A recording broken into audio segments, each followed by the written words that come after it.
Yes, definitely. Hello, everyone, and welcome back to another weekend workshop. We're absolutely thrilled to have you with us here today.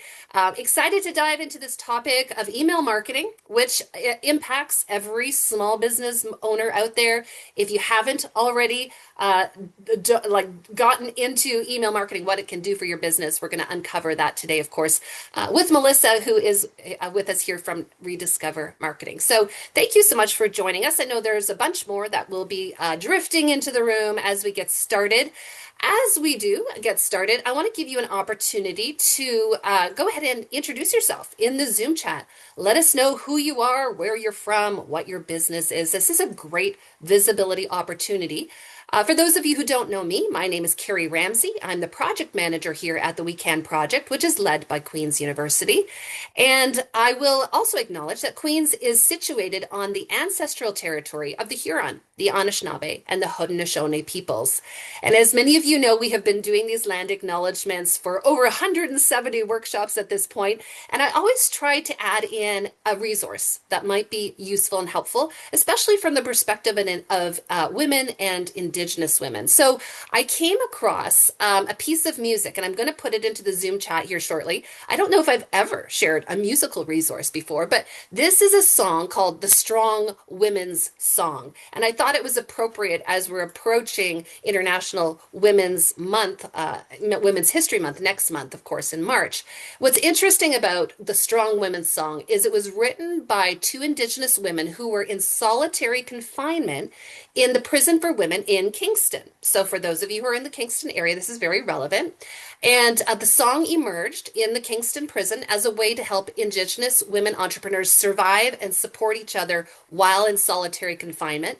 Many Indigenous women lost their lives due to the conditions of the prison during that time of the 1970s and such. And this song is sung to honor them. So I will put that as a resource into the Zoom chat here as we get going. I hope it's of interest, and it's just good to acknowledge also and to recognize even in the Cataraqui, Kingston area, the situations that surrounded Indigenous women entrepreneurs, Indigenous women, and of course, uh, whether it's part of the history that we want to re-examine and re-explore or a personal journey you're doing. I hope you'll take a look at that.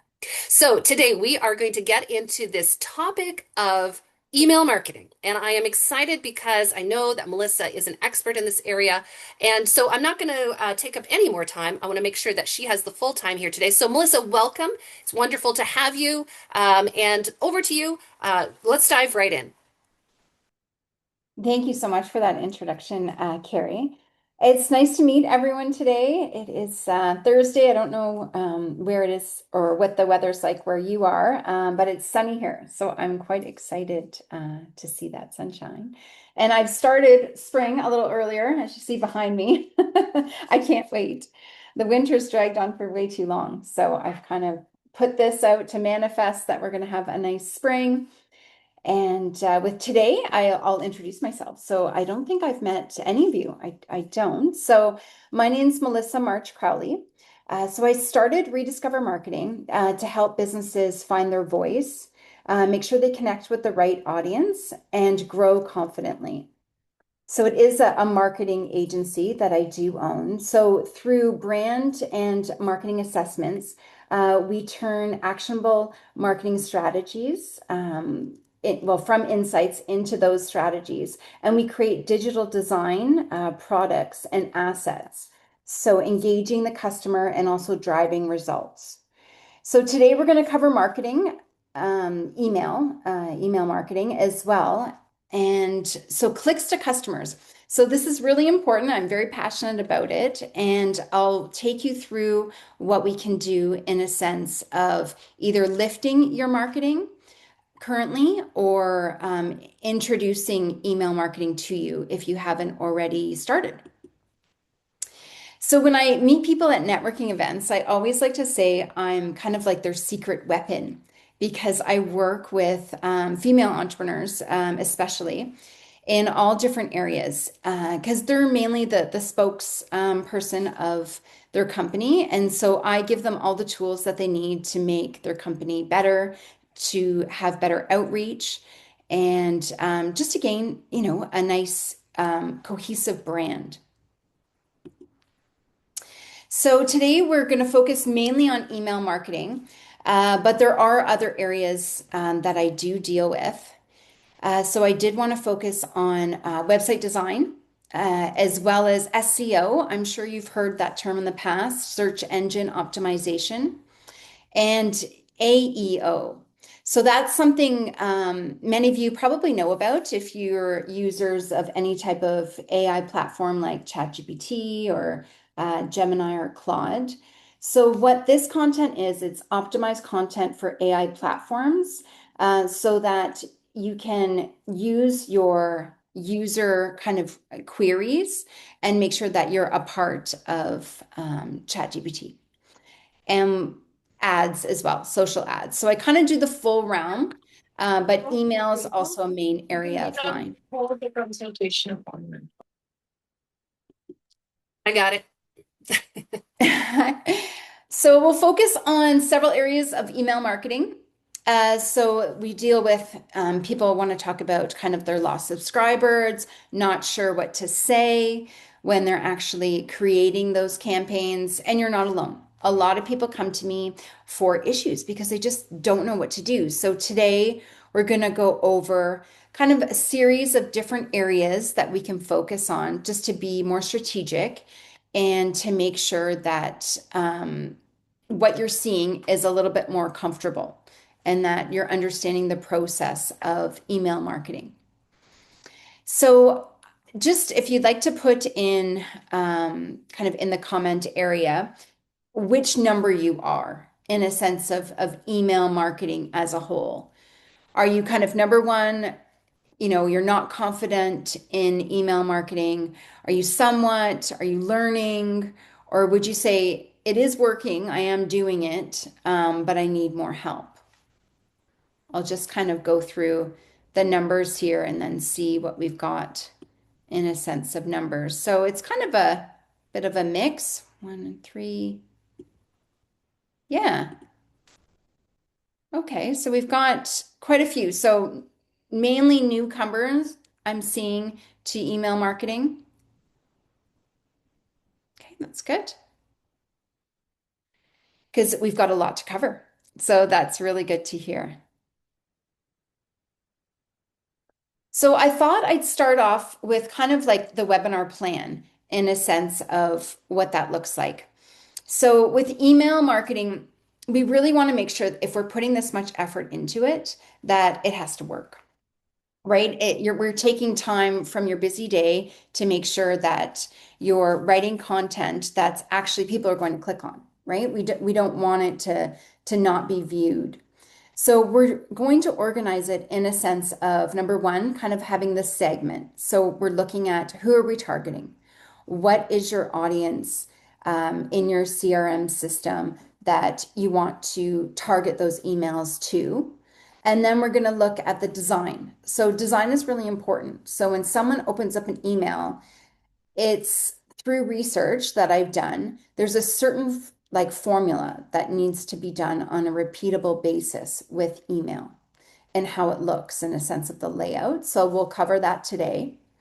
We're going to look at the framework, so what's in the layout and what information that we need to have to make sure that people are not only reading the header and maybe the first paragraph, but they're actually reading the whole email because that's what you really want. You've got all the areas that you want to cover and you want to make sure that they're reading it. And then tracking. So tracking is really important. We want to know who opened the email, what they clicked on, what links they clicked on, and just to see, is it working as a subject line, as content. So we'll look at those areas. And then we'll also get Q&A. So there'll be questions I know in the audience that you want to ask, either issues you're dealing with or just questions that you'd like us or like myself to review. We can do that on the call. So I did want to start off with anti-spam. Now I know maybe some of you have heard it, some of you haven't, but it's a big thing. And so you can't just send an email to anyone. right? It has to be someone that you've been in contact with. So for the first one, it's obtain consent either by express, so clear agreement. So therefore, they have signed in as someone who wants to receive your email marketing, or it's been implied. So you've had conversations with them either on a call, in person, and they've agreed to receive your email marketing. So it's kind of two of those things. And then the third one is you provided information like that that's going to happen through either email, phone, or website, and that there's an unsubscribe mechanism to every single one of your email marketing um, is e-newsletters that go out. It has to be in the footer or somewhere in that kind of lower portion normally, but these are the mandatory things that we do have to consider. So I know it's easy to send off an email to anyone, but you have to make sure that you follow this just so that you're compliant as a business. Does anyone have any questions about anti-spam legislation? I'll check the Zoom chat if you want to put it there. One of the good things is that, of course, if you're using MailChimp or one of these systems, they do that for you. So just if Yes. somebody's overwhelmed that they have to somehow create that, the good news is when you use a platform that comes with it. But let's just see if there's any other questions. I'm not seeing any at the moment, but I'll definitely keep my eye on that, Melissa. Yes. But just sending in general, they do have to have consent.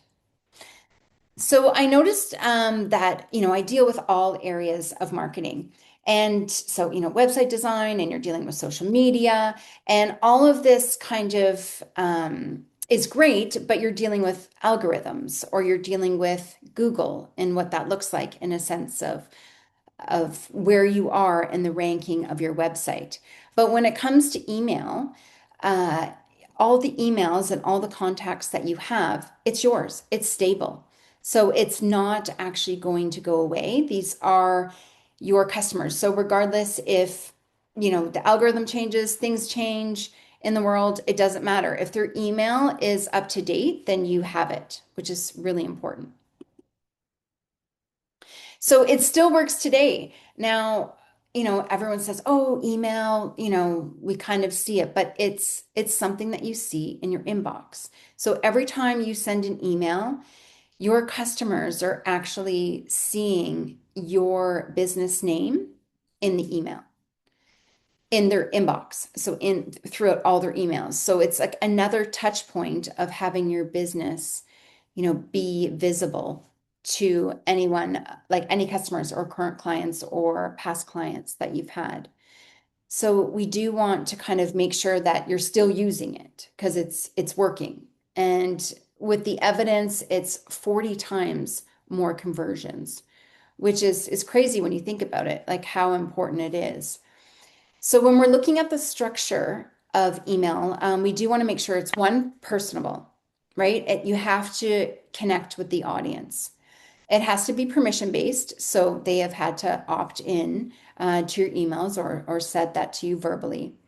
And we want it to be predictable.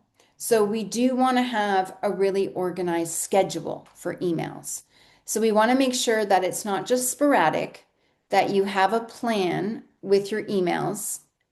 And in a sense, we'll go over that today, building out campaigns, making sure we have things organized, and that you're popping in to people's inbox at the right time. How does that sound? Is everyone looking forward to what's possible with email? Yes, so thumbs up, great. Okay, so when we look at email, so what is it in a sense, right? So we do want to focus on awareness because that's what it really is, right? It's a mini path that we're taking our customers or potential customers through. So we want to ensure that they have a good understanding of what the email is about. So that really focuses on, the subject line or the series or whatever you're trying to create. We want to make sure that it's trustworthy, that everything you're saying in the email you actually can provide. It's not too salesy, but it really gets to the point of how you're going to help them as a business owner. And the action. So we always want a call to action with email.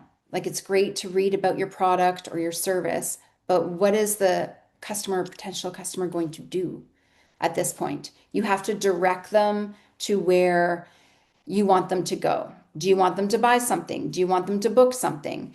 Do you want to make sure that they go to an event? So do you want to make sure that it's a ticket sale link or something? So that's really important. There has to be like a mission to the email and what it's going to happen. So we'll talk about the series of emails. So maybe just put in the chat if the any of these email campaign platforms look familiar. Baron has a question. Go ahead, Baron. Oh, yes. Hmm. So yeah, I was just wondering. So I heard that that's the reason why, for example, for anti-spam law that not sending like 50 email all at once from the personal email or something, so that you don't get blacklisted basically. Yeah. And I was wondering for HubSpot, do they also have that safety mechanism? And also I use Wix for the website as a transitioning, just for now when we are settling our own the real platform basically. So my question is the anti-spam law in relation to HubSpot, and also I was wondering what's the best way would be to attract people to get waitlisted through email marketing for the upcoming product so that when it comes, people actually buy it. Hopefully it makes sense. Yes. Okay. So, first question, the HubSpot. So, HubSpot is very similar to MailChimp and Wix, in a sense that it does filter out any emails that aren't good or that would go to spam. It is a kind of both, all three platforms are helpful tools in a sense of sending email campaigns. So that's one thing. So when it comes to anti-spam law, they do follow those. But I do want to touch on spam in a sense of sometimes email campaigns do go to spam in general. So I think that's something that we can just quickly touch on before we touch on how the outline of your last question. So what I've noticed is that, people have said to me, "Oh, I did a great campaign," and then all of a sudden it goes to my customer spam. What do I do? And it's a thing around your content, actually, and the trustworthiness of your email domain. So the actual domain. So you have to make sure that the email domain is like a trusted email domain. So you'll find that the platforms you use, you have to verify your domain. That's really important so that any of the platforms understand that you are a legitimate business. This isn't a scam, that you will respond to any email that is sent out, and that your product and services are real. I think that's really important. And you want to make sure that your content is balanced. So we're looking at a balance of text to images to videos to buttons and to even like quotes or stories that you want to outline for them. And if someone is unsubscribing to your email, you have to remove them from your platform in a sense of them being a part of a marketing email contact. Because if you don't, then it looks like you're just trying to spam them again and that you're going to possibly send it to them again, possibly, even though it's not checked, it's still in your database as a possible marketing contact. So you do need to remove them as a listed as a unsubscribe list. It needs to be moved over to that area so that you see it and that the platform verifies that it's now unsubscribed. So once you have those mechanisms in place, it won't go to spam, and it can also be more beneficial to you because you don't want to spend all this time creating content and it to go to someone's spam folder. Now, in a sense of the last question about how to create better email campaigns so that people do buy your product from you, that is coming up. So we're going to outline exactly step by step on how to ensure that your service or product is being looked at for one. So we want to make sure it's being opened. Number one is emails have to be opened, and then we're going to follow the steps that I've outlined in the presentation. So great question, because that's what we're going to be talking about today. Melissa, a couple quick questions before we go Yeah, further. I don't want to just like block you with all these questions, but it's a great that's okay. topic. So Jennifer was asking if Gmail is considered a trusted platform. Yes. And so there is something with Gmail, right? So if you set up a Gmail as your newsletter, I think that's the question. Mhm. What's going to happen with that? So same type of thing. You have to verify the domain. So it's really important that you follow all the email. So it's called like SPK. Sorry, no, SPF is It's one. DKIM is another. So these are email verification platforms that need to be used in order for your Gmail, business Gmail account to send it so that your receivers don't have it go into their spam. okay. Yeah. And someone's asking, are there any Canadian platforms? Are any of these Canadian? These ones aren't actually. I believe that I don't use a Canadian platform one. No, I've To be honest, I don't think so. I mean, it may be part of um, a Canadian kind of CRM system that may offer it, but no, the It's a good question. I Americans don't know of have any. If taken anybody over. knows of one, go ahead and put in the chat. And finally, someone saying, Alex saying, I use Apollo.io for cold email outreach. Do you have an alternative that you could recommend? Apollo.io, do you know that one? Yes, I have heard of that one. Yeah, so there's a couple different ones. You can use click converters is another one that can help with email in a sense of cold outreach, so that you are able to get some email addresses.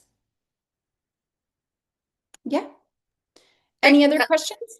couple of people have just suggested what they think are some Canadian ones. Cyber Impact, maybe Cake Mail. So yeah, check into those folks. But we'll let Melissa continue for now.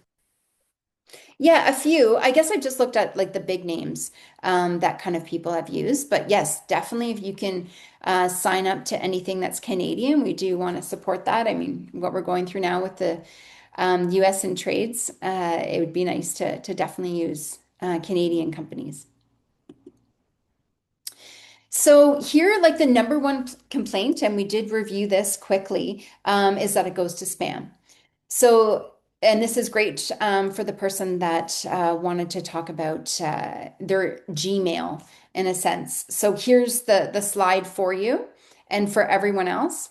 So when your email, you know, is has to be verified, right? And then it's like I said, it's these types of it's called DNS. So it's a part of your, either if you have a website, it can be part of your server, but it's also an email component as well.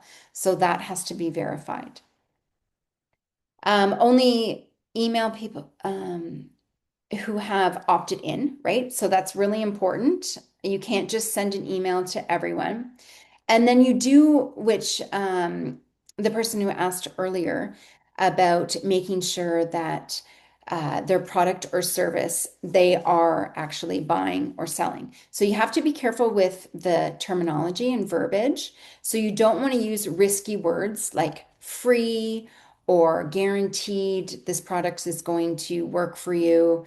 Buy now is a big one, and that it's a winner or something like that. You just have to be very careful on how it's worded so that you're not flagged.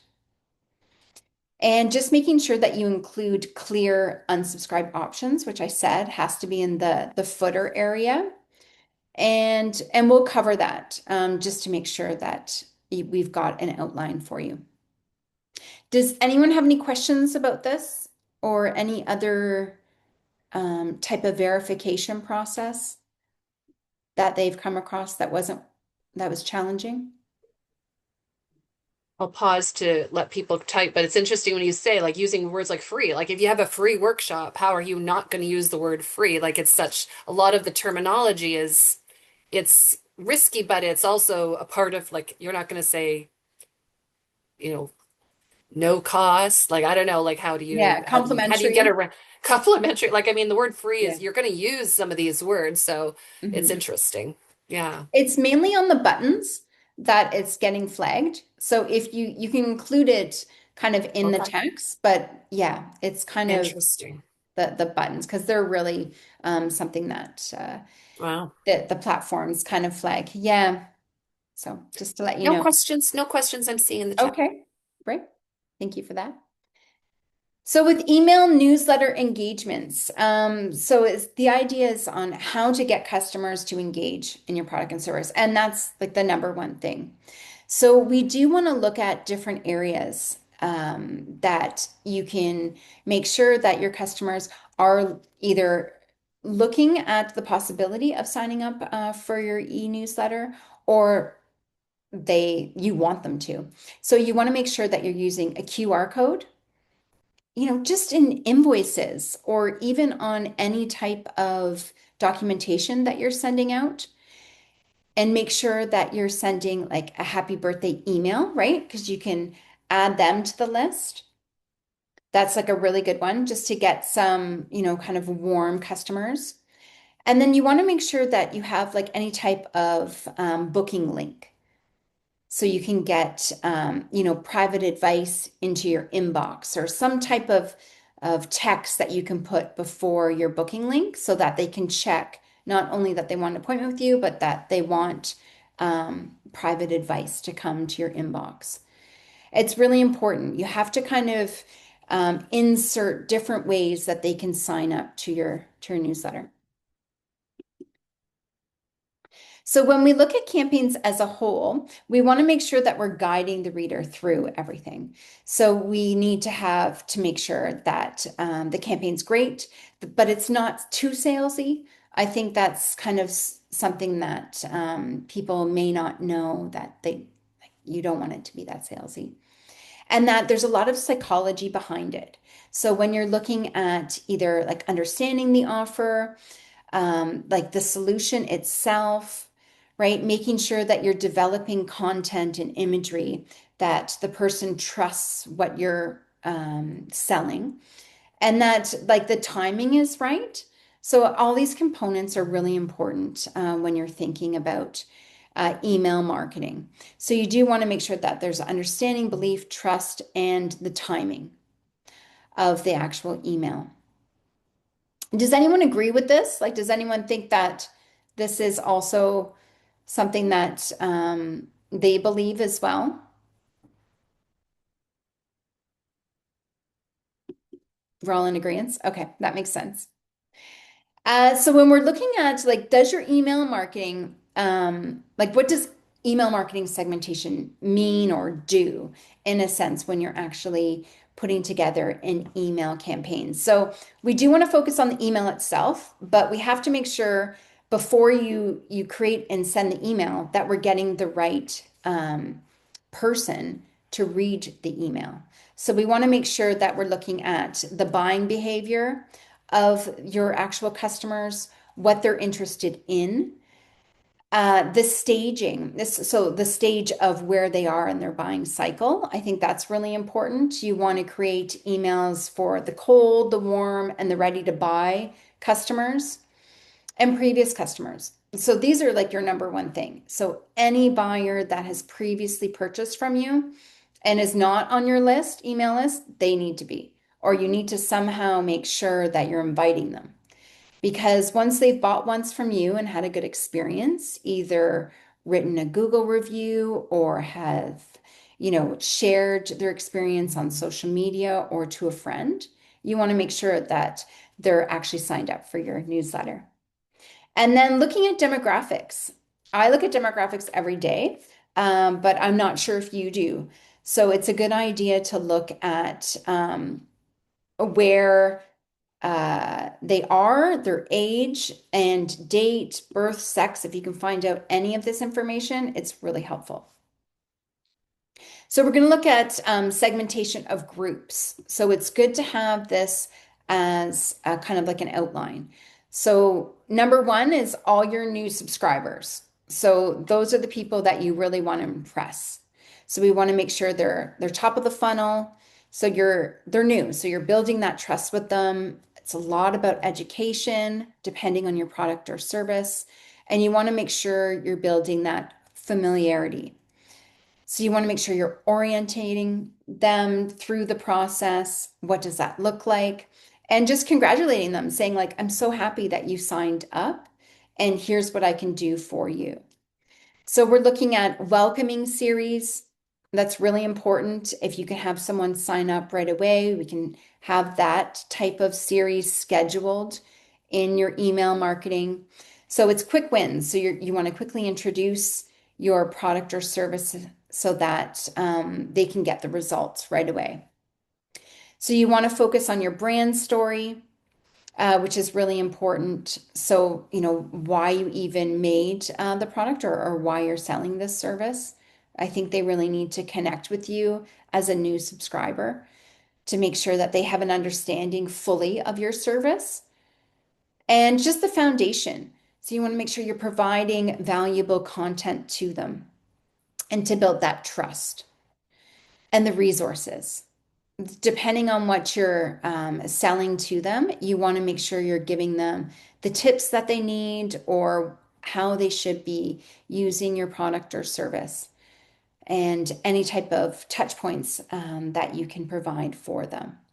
Moving them from a new user to now a warm user in a sense of pushing, not guiding them towards what you need them to do. So that would be the call of action, whether it be to buy something, to sign up, or if you have like an event going on or something.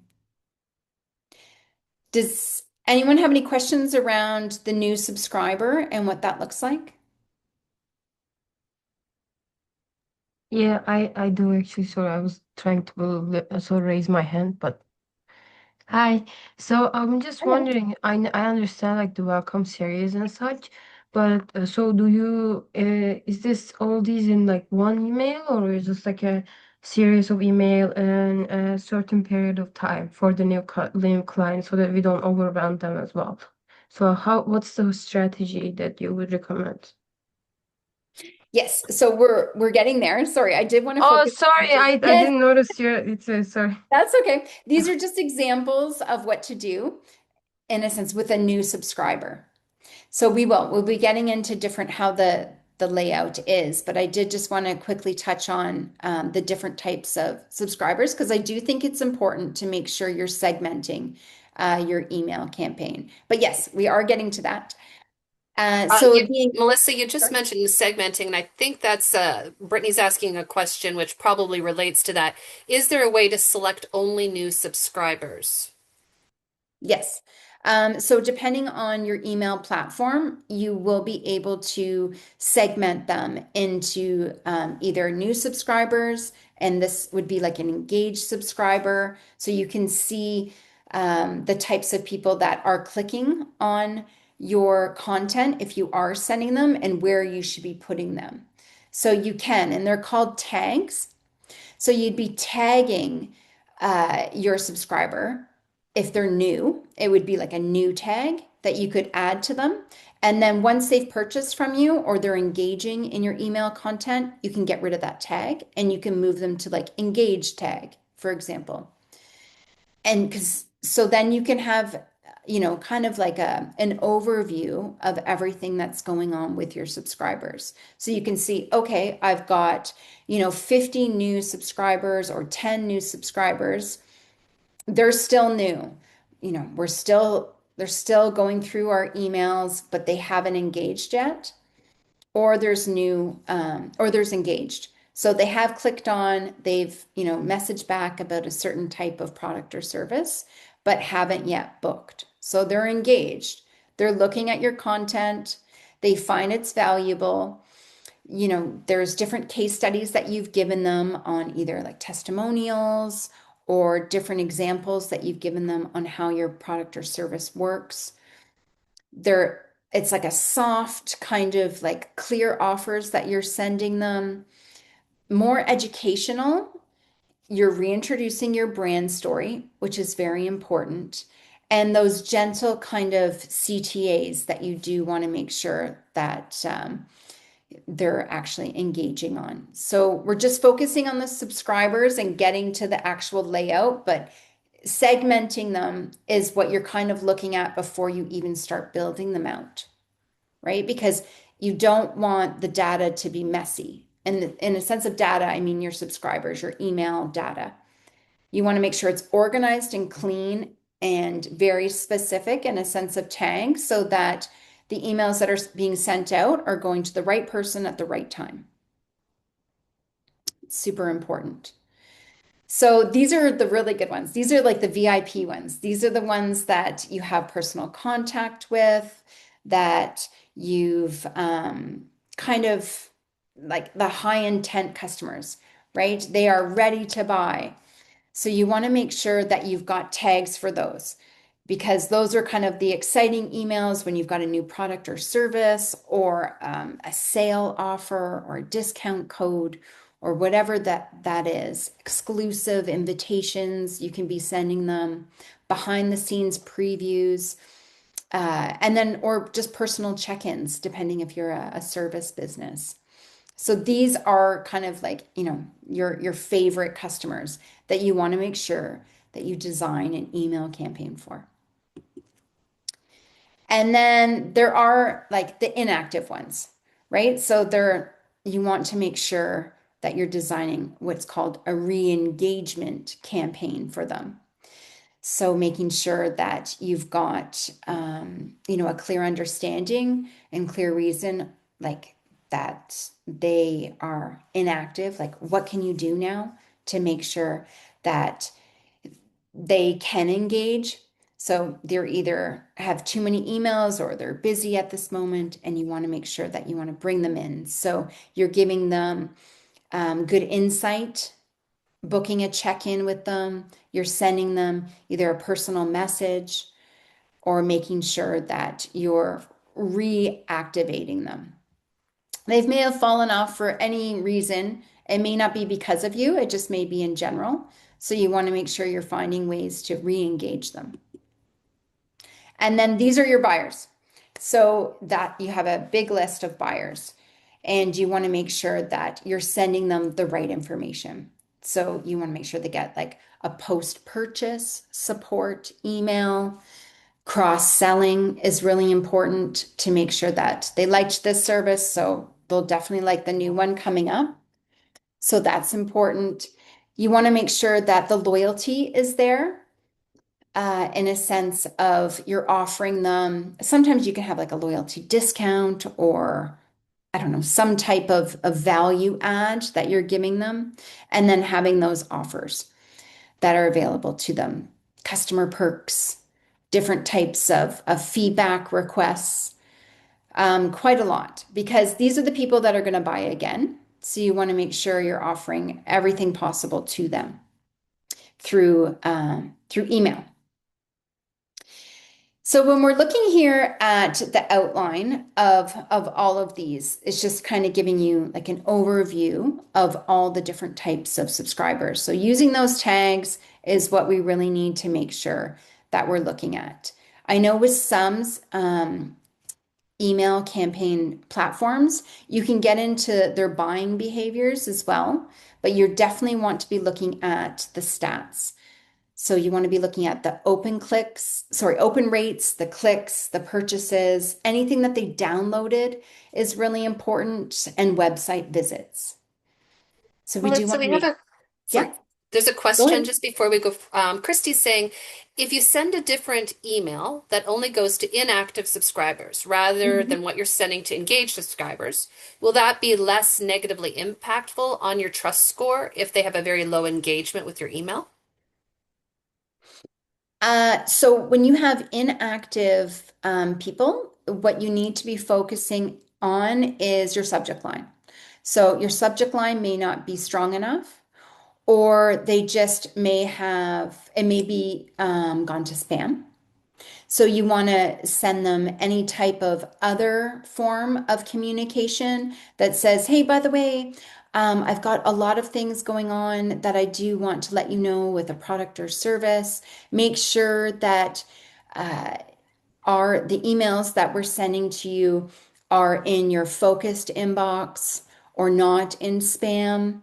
So you do want to inform them just to make sure that they're checking their inbox and making that switch, or or the customer is verifying that your email address is actually something that they want to see. So just making sure that that change is now on the other side. I think that's important to look at because sometimes it does go to spam. Sometimes you don't know that it's in spam and they don't even know that they have an email from you and they don't check their spam. So it's just Mm. making sure that you're really looking at that and just touching out, like reaching out and doing a touch point with them just to make sure, even when you're on the phone or through, I don't know, Messenger, depending on the product, or at an event or something. Yeah, So it's a good follow-up question. question to that is, should you at some point stop sending emails to a group that's not engaging?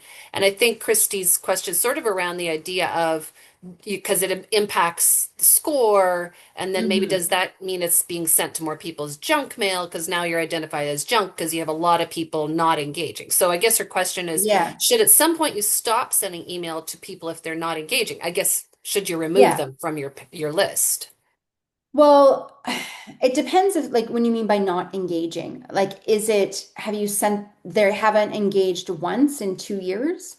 Then yes. If they haven't engaged in the last 6 months, maybe if you're sent, it depends what you're sending, but in general, like you have to kind of look at your customers and if they're not engaging on that platform, right? They may be engaging on social. So maybe remove them on email. I mean, you really have to look at on an individual basis and see. But if you're noticing that this particular group is not working, then change, pivot, Yeah, remove. I just talking about people not even opening the email. And I do know some people that like once a year, hear about cleaning up your email list. Like Yes. there are maybe some dead accounts on there, and Mhm. I'm sure there's a way, and I don't know if Melissa, if you can Yeah. explain how to figure out who those people are and then just select them and delete them. I mean, it's not costing you any money to get rid of them. They No. can always sign up again if I mean these are literally people who aren't opening the emails. Right. And so if they're not opening them, so on MailChimp, for example, if you send an email campaign and you see the list of people that didn't open it, you can actually resend it. And sometimes it's the wrong time you sent it. So I will specify different times that are better than others, but you know your audience more than anyone, or you should, or you definitely want to. So I think it's looking at the insights and looking, where your customers are in their buying cycle or just new customers? And when would you want an email sent to you? And when would you open an email? Like you have to look at it from that perspective and you may know the lives of your customers. Are they busy with their kids on the weekend? Is it best to have it early morning? Carrie and I were talking about how we're morning people. And if I get an email at 6:30, I'm opening it, because I'm an early morning person, but that may not be because you're not crowding other emails that are coming in, right? You have to look at it's based purely on your customers. Yes, I'll give you the overall best open rate, but I think you really have to look at your customers or potential customers. But if they're inactive, change platforms, remove them. Any other questions? No, we're good. Not at the moment. Okay, fantastic. Okay, so just to give you an example of a simple strategy with like real results. So this was one of my customers that I had, and through email marketing, we were able to increase their revenue by 30%. We did it in 2 months, and this is the amount of people that received the email. So it wasn't through Instagram, it wasn't through ads, it wasn't super complicated funnel, but it actually worked. and it's just a system that we're going to look at right now that outlines how it's going to work. And it's not as complicated as you think. I think it's just one, making sure that your email domain is verified so that it's not going to be classified as spam on any platform, that you're outlining and creating really good content for the right audience. That's why I spent some time today speaking about segmentation, because that's really important. There's no point in sending an email that no one's going to open and that you've got more inactive subscribers now. So you want to make sure that they're engaged.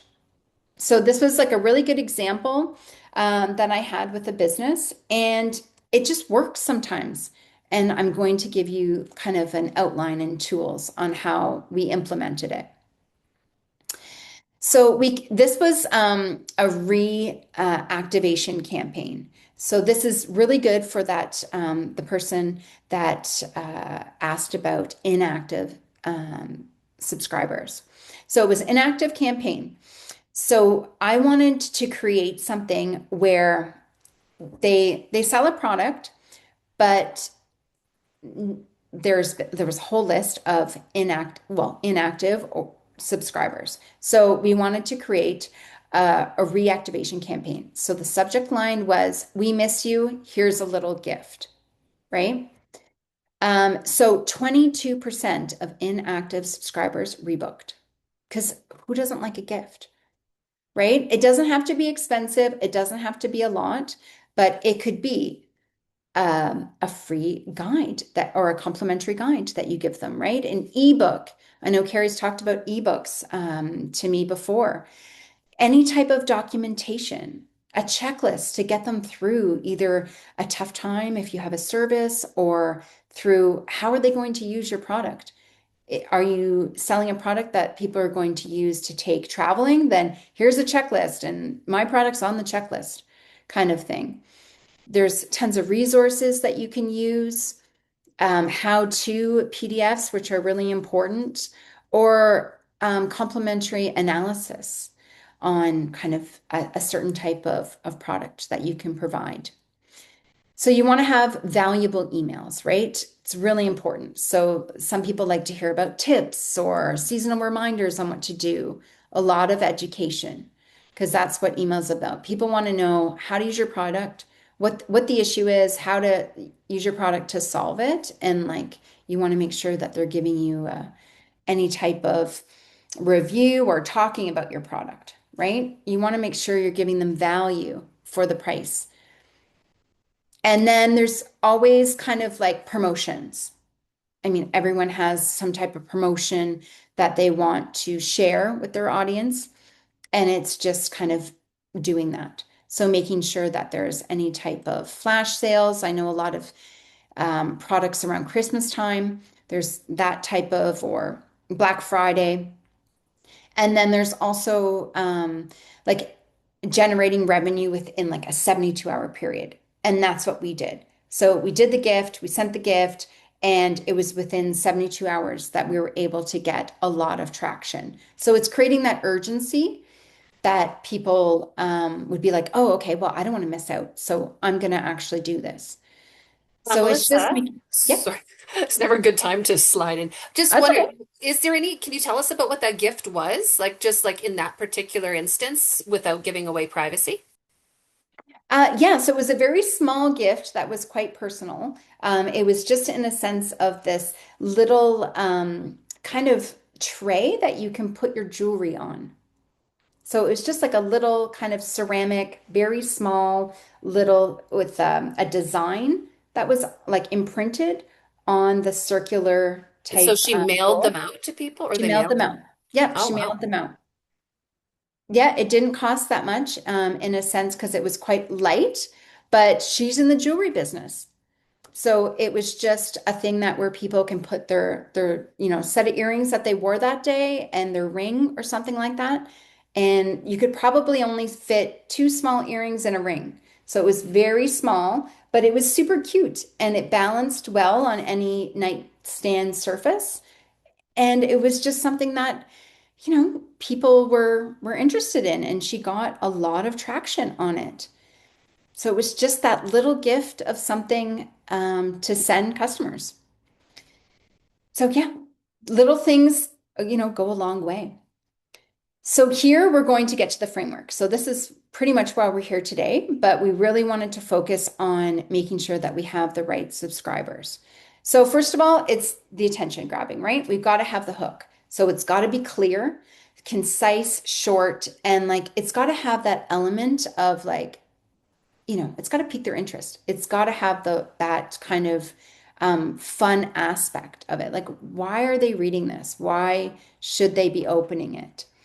So I'm not sure if a lot of you are B2C, I'm guessing mainly. Um, there's quite a few solopreneurs out there. So we do want to make sure that we're kind of making like sunshine in their inbox, kind of in a sense, right? Like little surprises, or like, we have a lot to talk about, or sneak peeks are coming, or something along those lines to trigger something. Or I've got strategies you can apply this week. So it's not something that's like happening later on. It's happening now. And all they have to do is click on it and it can happen. So you want to create that urgency. You want to make sure that you're either making sure that they have an issue and you can solve it for them, or you're going to provide that added value to their life. So after we have that subject line, we do want to focus on the story. So what is that? Each of you are your own entrepreneur and you have your own story. So let's hear it, right? Because we do want to have a little bit of element. Even though people are buying your service or product, they're buying you. They're buying and investing in you as a person. You're the one who sold them on this. You're the one who is mostly, I'm not sure about all of you, but most of you are the face of the company. So we do want to connect with you and we want to hear a little bit about you. So there is a human element to email marketing. And that is kind of making sure you either have like a personal anecdote or something that's going on in your life that could resonate with your audience. Behind the scenes moment, it could be something that you're creating, or something that is going to be coming up soon, either a new service or product. And just to make sure that you're addressing any real challenges that your customers are going through. So the storytelling aspect is super important.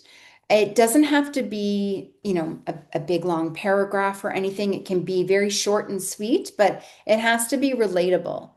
It could be either a picture of yourself and a little comment of doing something, or it can just be quotes or something that you're dealing with this week that is everyone dealing with this? Because I am type thing. And it can be slightly related to your business. Obviously not too personal, but just, very informative in a way that you want to connect with your audience.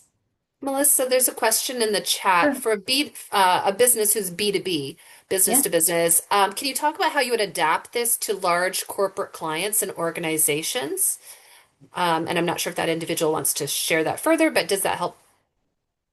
Do you get that question? Yeah, definitely.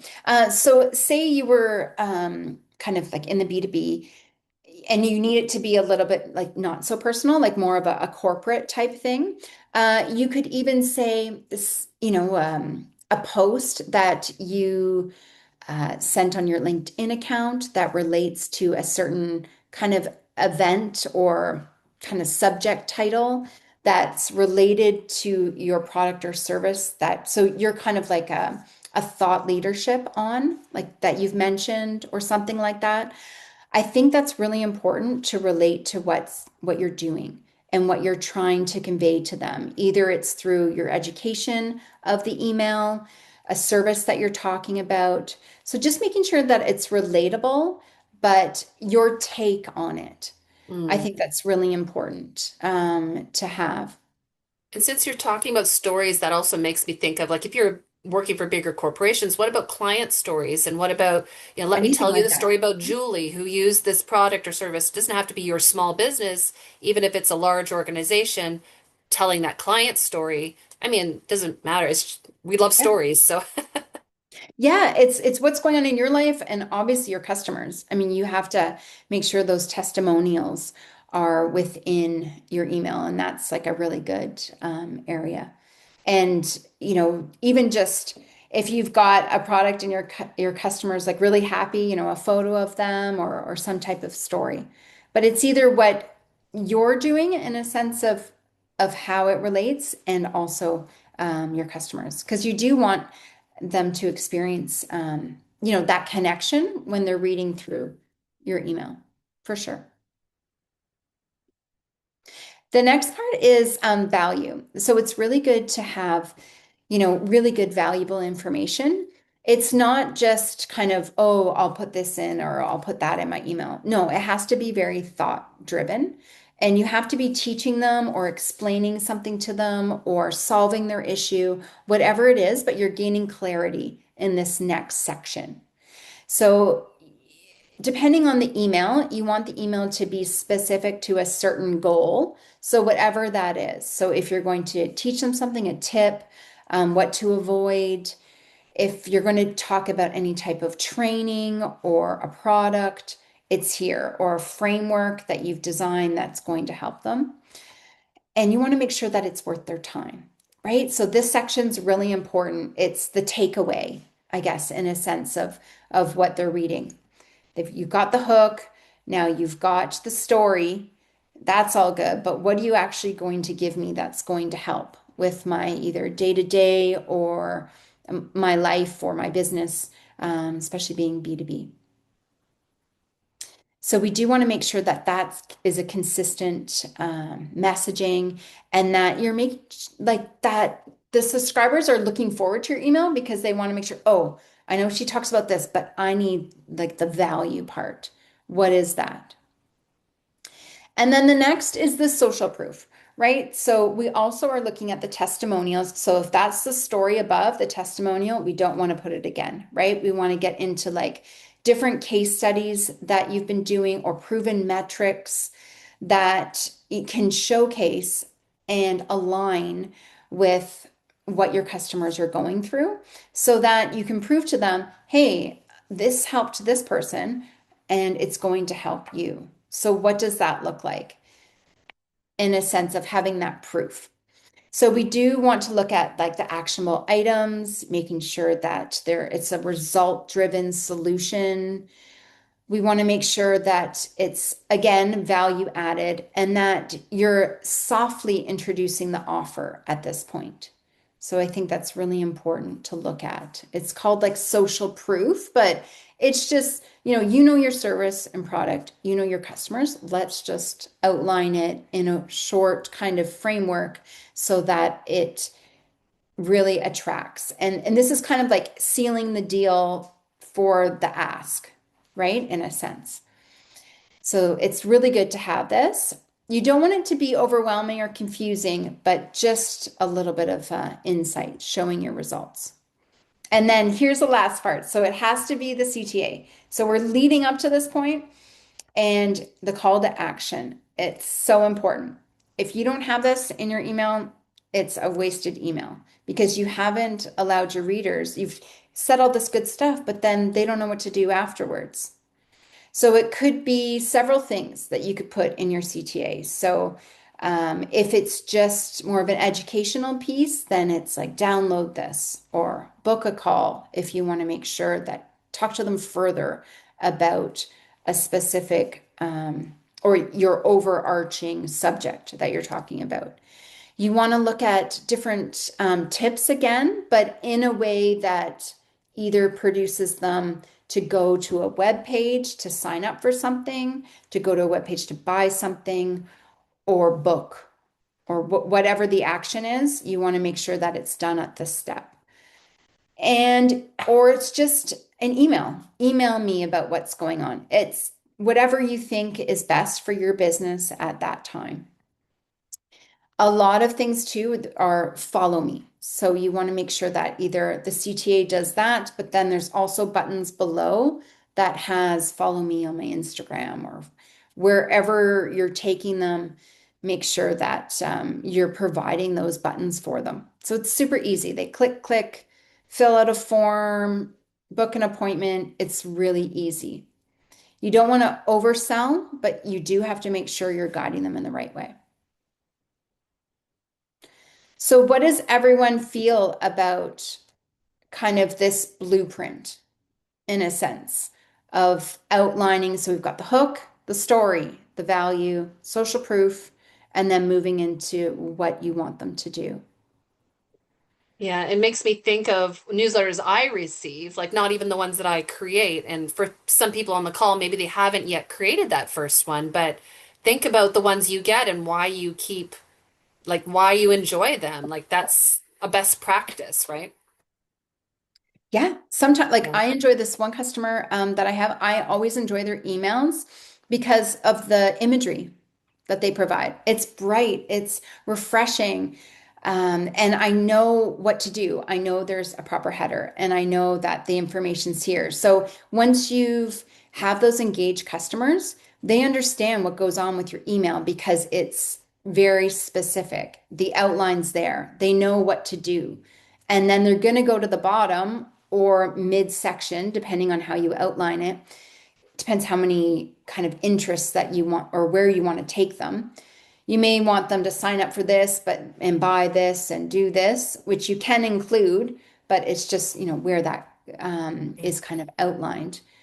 But it's so important because you have to make sure that they're engaging. You can't put this much time into an email and them not to do what you want them to do, right? You're too busy for that.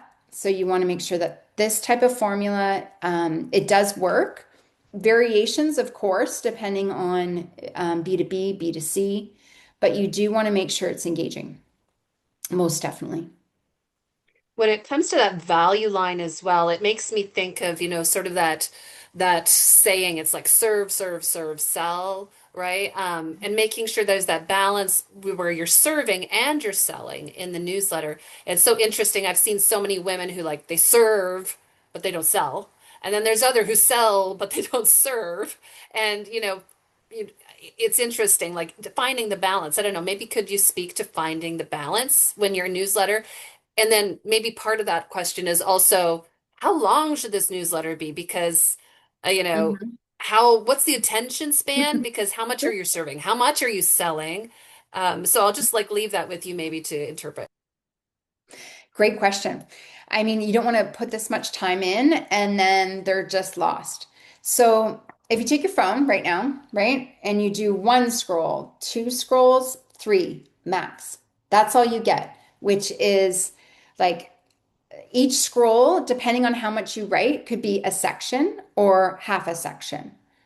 So it just depends. So when we look at five, I put it as um, so we have our hook, right? But then the story could be, say, one scroll because you want it to kind of have, what happened and then, or what was the issue that the customer had and here's how it was solved type thing. So one scroll.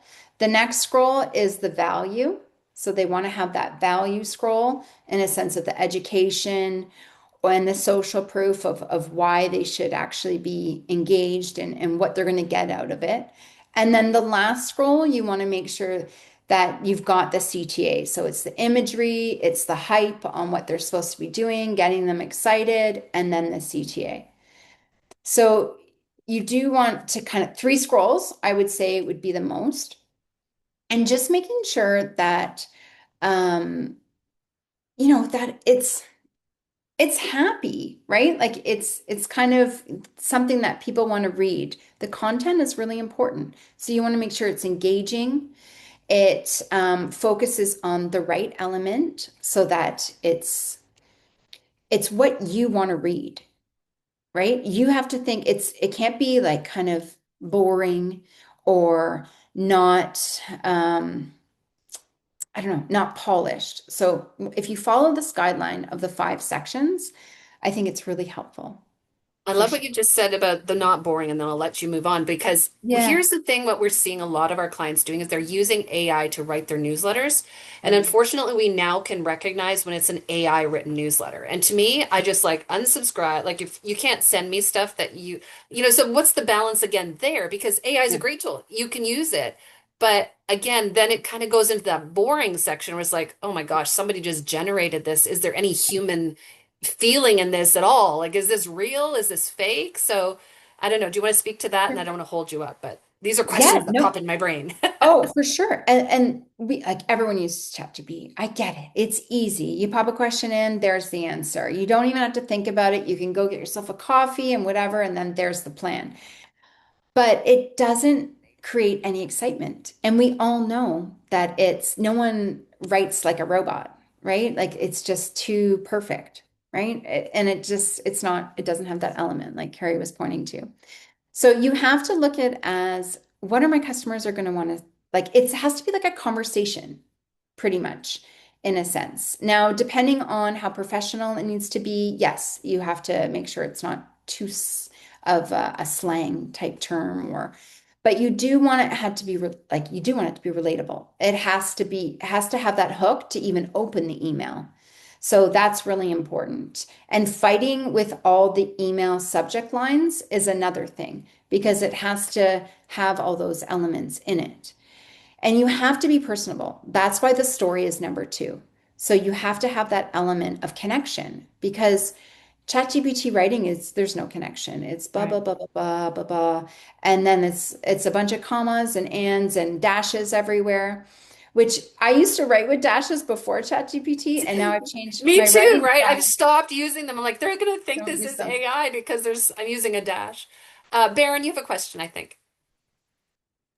Uh, how about if you use AI to make sure, like, to fix the typos, make sure it flows well and such, Yes. because it's harder to do it otherwise. Because it Yes. can still keep the core content we are speaking, but it just helps with like editing, as in like grammar and kind of like the flow and such. Yes, you can use AI or any type of word product just to make sure that there's no spelling errors, of course. But then you have to review it. You can't just put it in any type of email campaign software, section it out, and you're done. No, you have to go through line by line, make it more personable, make it more you and your product and what your customers are going to say what your customers are going to hear because it's what you say. You can't talk like this and then ChatGPT email is like another person. It doesn't go with your brand voice. So it has to connect, it has to be a reflection of you in person, what you would say, how you would say it, how you would deliver it. It can't be the complete opposite. It just won't be believable and people will unsubscribe. It has to have that connection element and real. Like we all want to be real, so it's just don't use like use it in a way that's going to work for you, but not has to be personable, not word for word.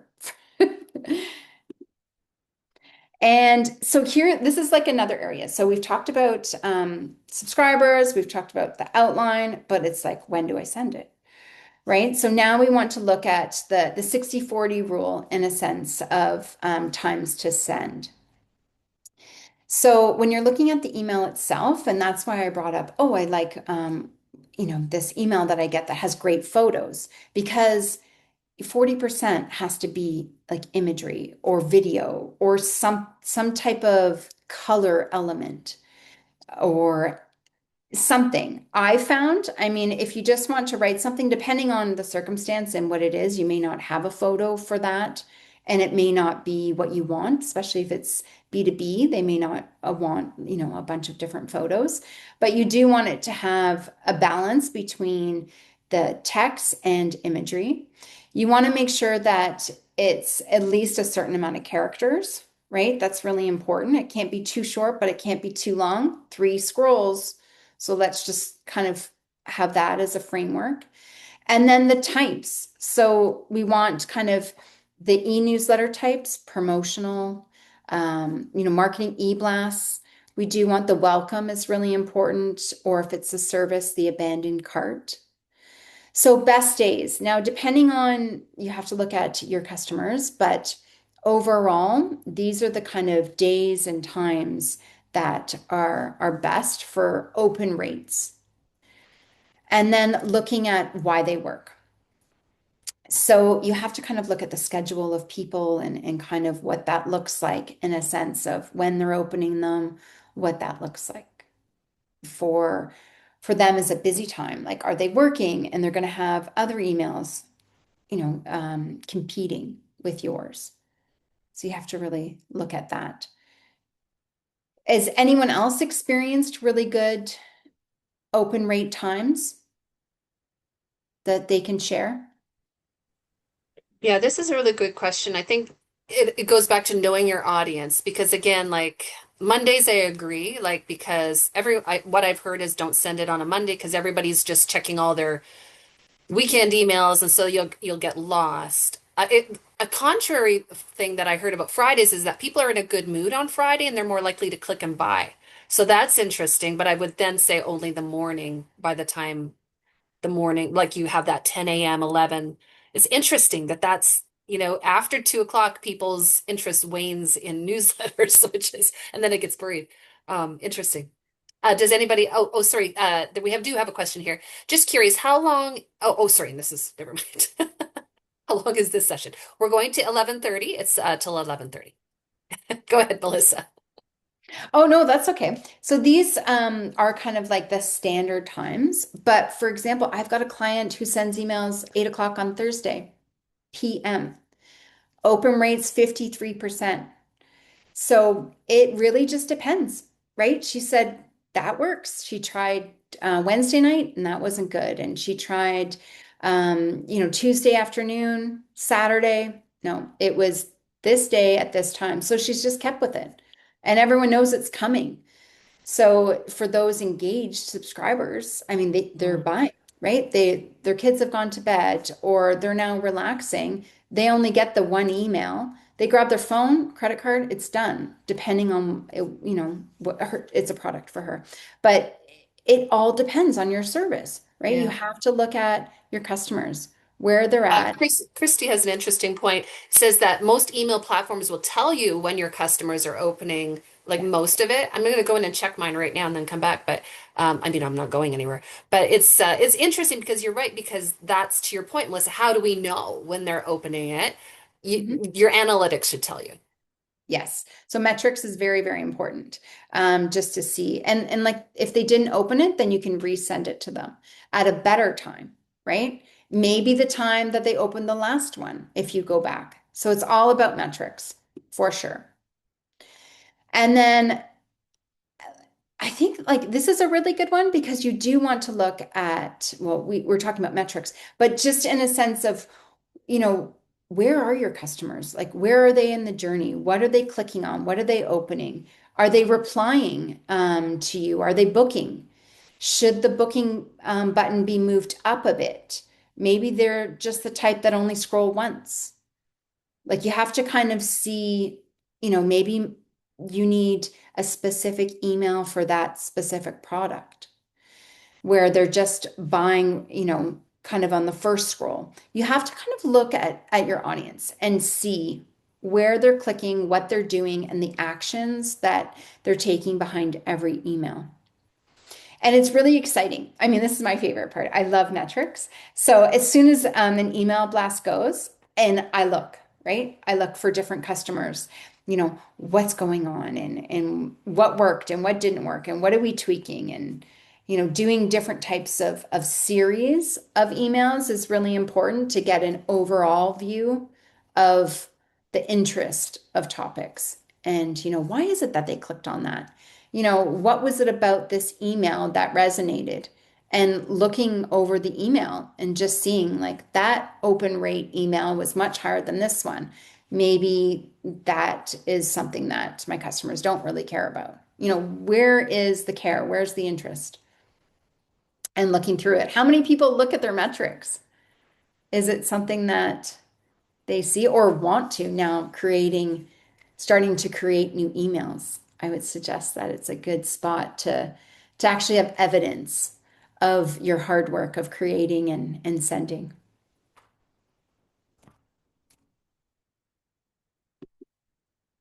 And here's my contact information. I know a lot of people are saying when's the call ending, so it's it is a little bit of a longer call till 11:30, but I am open for questions for any of the presentation and what that looks like in a sense of where you are in your journey. Some people are just starting off with Mm. email, so they really have a ton of questions. They need help with creating kind of emails from scratch, different series, need help with segmentation on what that looks like to creation.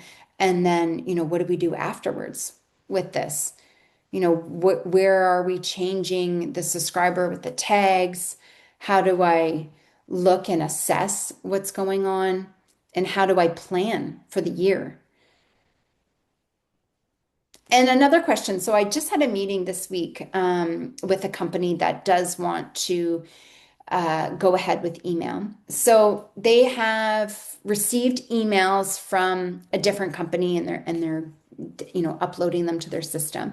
But what they wanted was a re-engagement kind of project. So they wanted to re-engage all their customers. So we started off with a reintroduction email, moved into educational emails in a series, so a series of 5 emails, and then kind of, focused on their new services.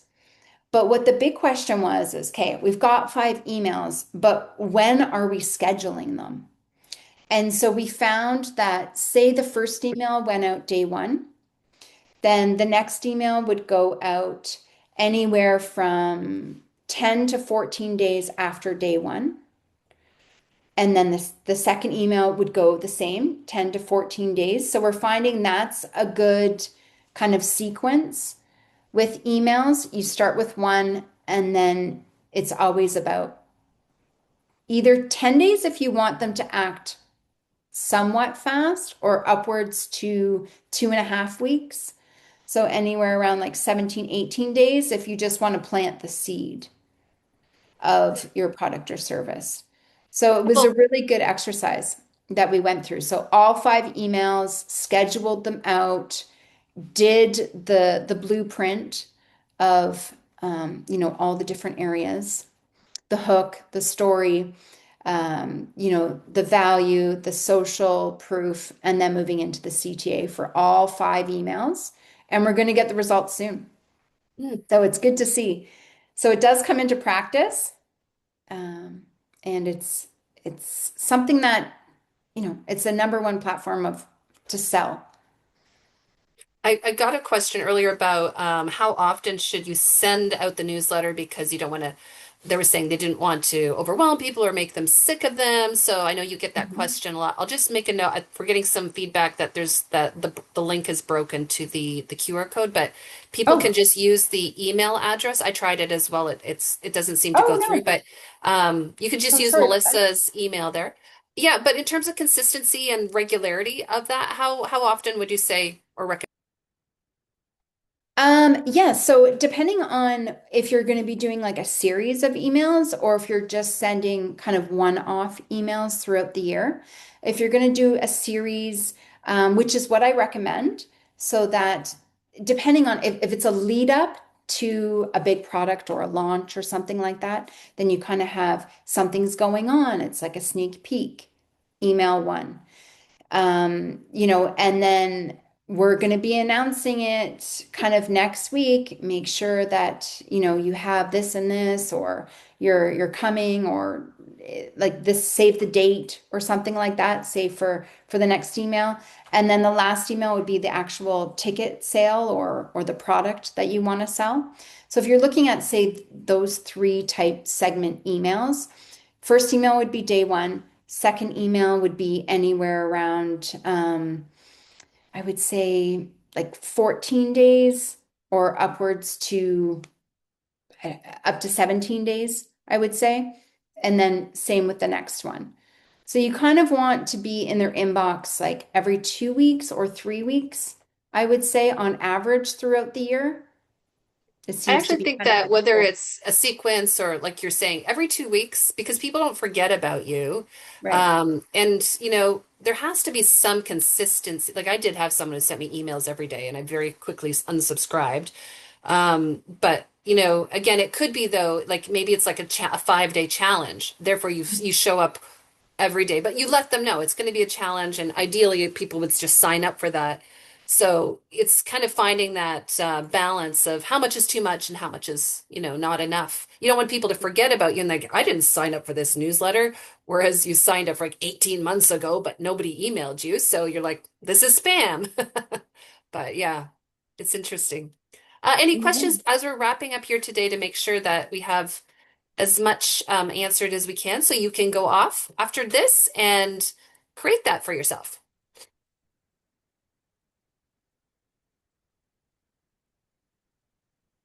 Just see, there's nothing in the Zoom chat. Does anybody want to come off of mute? Just checking to see. Oh, Baron, go ahead. Yeah, no, I was Uh, gonna ask if you can send sorry, the love. recording afterwards. Sorry, yes. Let me put into the Zoom chat. This is the YouTube channel where the recording will be actually uploaded. We upload it Okay, the afternoons, yes. great. Thank you. Yeah, of course. Any final questions for Melissa as we wrap up today? Some really great starting points, I think. And even if you have an existing newsletter, I think that there's something in there for everyone. Um, it's definitely a great tool to be using on a regular basis, I would say. And if you're struggling, you can reach out to Melissa, maybe ask for some more support on that as well. Yes, I put in the link. I don't know why the QR code's not working. That's good to know. I didn't realize that, but I put the contact link so that you can contact me and book an appointment. So yeah, I mean, I'm available for anyone who's interested in kind of either starting off any type of email marketing or wanting to review what you currently have to help you get more open rates and get more sales, or to review the metrics and kind of see where you're at with email and maybe give you some suggestions on what that looks like.